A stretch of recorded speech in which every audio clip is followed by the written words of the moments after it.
का टॉपिक है simple interest. जैसा इसका नाम है ना सिंपल, वैसे इसका सवाल भी एकदम सिंपल होता है, किसी प्रकार की परेशानी नहीं, किसी प्रकार की झंझट नहीं, 2 से 5 सेकंड में ही इसका आंसर आ जाती है। तो देखो सम सॉल्व करने से पहले आप लोगों को माइंड में कंसेप्ट क्लियर करवाता हूँ, कंसेप्ट क्लियर हो जाएगी आप ऑटोमेटिक 5 सेकंड में ही इसका आंसर दे दोगे। तो क्या होती है सिंपल इंटरेस्ट, क्या होती है इंटरेस्ट, क्या होती है पहले ये जानना जरूरी है। देखो कभी आपको घर खरीदने के लिए, कभी गाड़ी खरीदने के लिए, कभी पढ़ाई करने के लिए पैसे की जरूरत होती है, तो वो पैसे क्या बैंक से आप लोन लेते हो, बैंक से लोन लेते हो, कुछ समय बाद बैंक को जो पैसे वापस करते हो तो लोन लिया हुआ अमाउंट के अलावा एक्स्ट्रा अमाउंट आपको वापस करनी पड़ती है, वही एक्स्ट्रा अमाउंट तो इंटरेस्ट होती है। और कभी आपके पास ज्यादा पैसा हो गया, बिजनेस धंधा आपके ज्यादा चलने लगा, तो एक्स्ट्रा पैसा जो होती है, ज्यादा पैसा वो बैंक में आप जमा करते हो।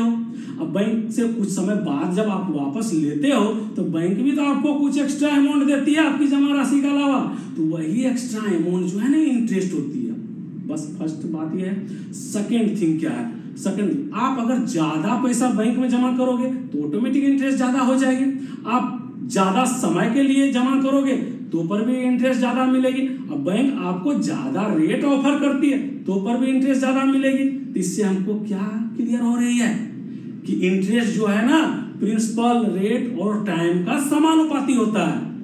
तो समझो समानुपाती जहां होता है ना वो मल्टीप्लाई होता है। इसी से देखो सिंपल इंटरेस्ट का फॉर्मूला निकल गया, SI equal to PRT by 100। ये समानुपाती हो गया, समानुपाती मतलब मल्टीप्लाई होता है, अगर विलोमानुपाती रहता है तो उसको डिवाइड करते हैं। देखो तो यही हो गया फॉर्मूला। अब SI जब निकल गया हमको P निकालना है, P तो नहीं I इंटू 100 हो जाएगा ये। अब P ले लिए तो RT बच गया, यहाँ से यहाँ क्रॉस मल्टीप्लिकेशन हो जाएगा, यहाँ P यहाँ आ गया तो RT नीचे आ गया।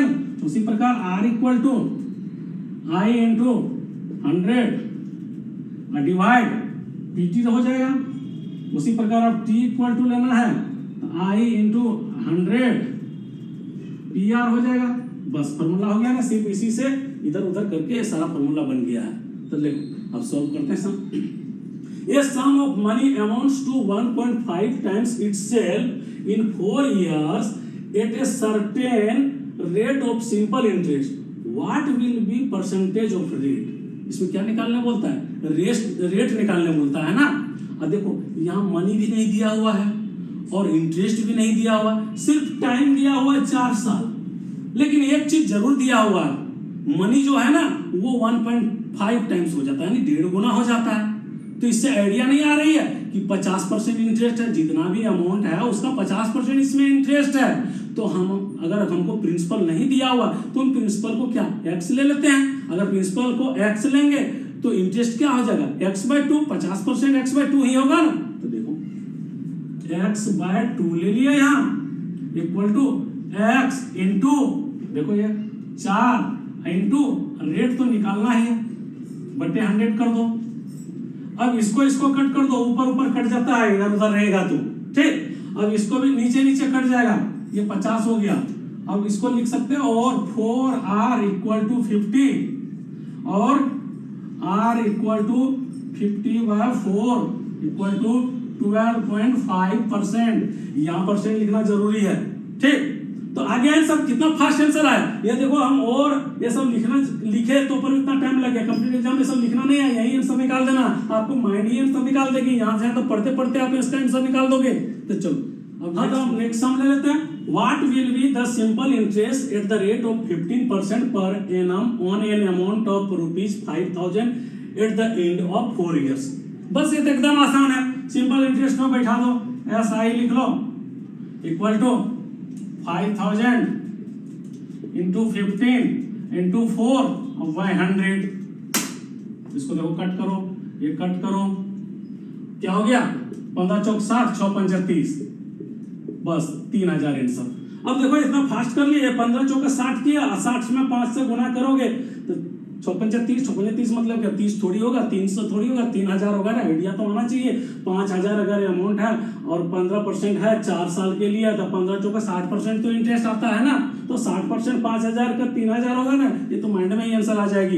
अब देखो हम नेक्स्ट सम ले लेते हैं। The simple interest of an amount of ₹6000 becomes ₹1500 if the rate of interest and the year of time is the same, find out rate of interest. इसमें रेट ऑफ इंटरेस्ट निकालना है, लेकिन इसमें time ही नहीं दिया हुआ, सिर्फ प्रिंसिपल दिया हुआ और इंटरेस्ट दिया हुआ है। लेकिन एक चीज और दिया हुआ है कि टाइम और रेट ऑफ इंटरेस्ट बराबर है, तो बराबर है तो हम दोनों को एक्स मान लेते हैं और फॉर्मूला में हम बैठा रखते हैं। देखो सिंपल इंटरेस्ट कितना है, 1500 है, इक्वल टू 6000 प्रिंसिपल है, गुना एक्स इंटू एक्स ले लिए, ये तो 100 होता ही है। देखो इसको कट कर दो, इसको भी कट कर दो। अब देखो इसको कट करो, इसको कट करो, 6 से कट करोगे, इसको कट कर दो, 25 हो जाएगा। तो एक्स स्क्वायर इक्वल टू 25 हो गया, तो एक्स इक्वल टू कितना आ जाएगा, 5 नहीं हो जाएगा। और रेट मार रहा, परसेंटेज लिखना है, बस हो गया। कितना फास्ट हो गया।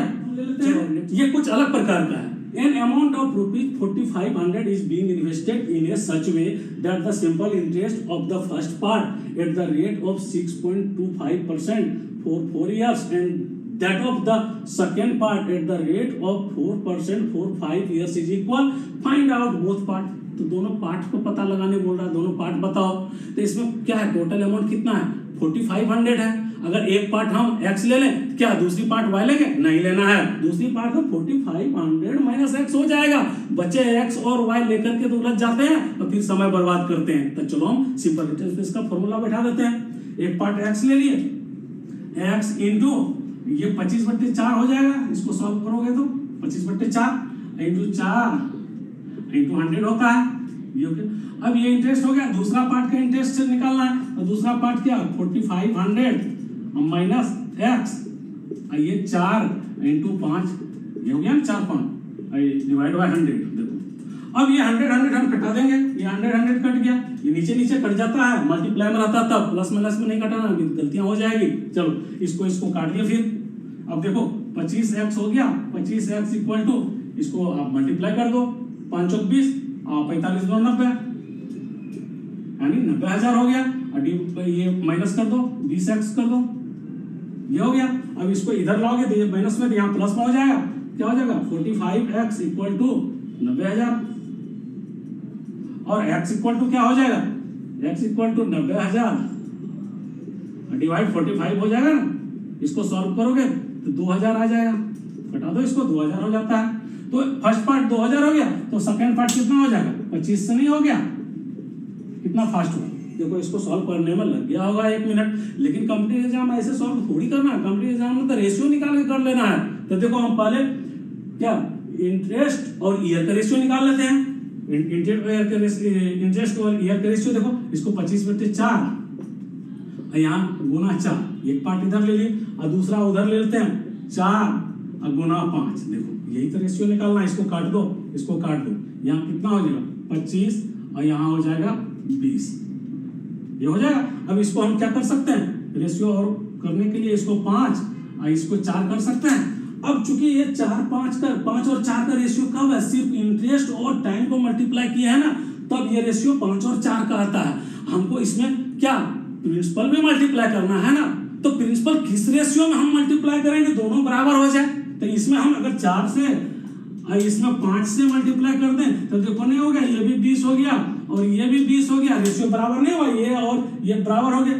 तो इससे क्या आइडिया नहीं आ रही है कि हमको प्रिंसिपल को 4 और 5 के रेशियो में बांटना है। तो 4 और 5 के रेशियो में बांटेगा तो ये 2000 हो गया, ये 2500 हो गया। कितना फास्ट हो गया। तो यही तो कंपनी एग्जाम में करना है। तो देखो बच्चे, मेरा वीडियो आप लोगों को अच्छा लगा तो इसको जरूर से जरूर शेयर करो, लाइक करो, सब्सक्राइब करो। शेयर करने से ये वीडियो जो है ना नीडी पर्सन के पास जरूर पहुंच जाएगा। थैंक यू बच्चे।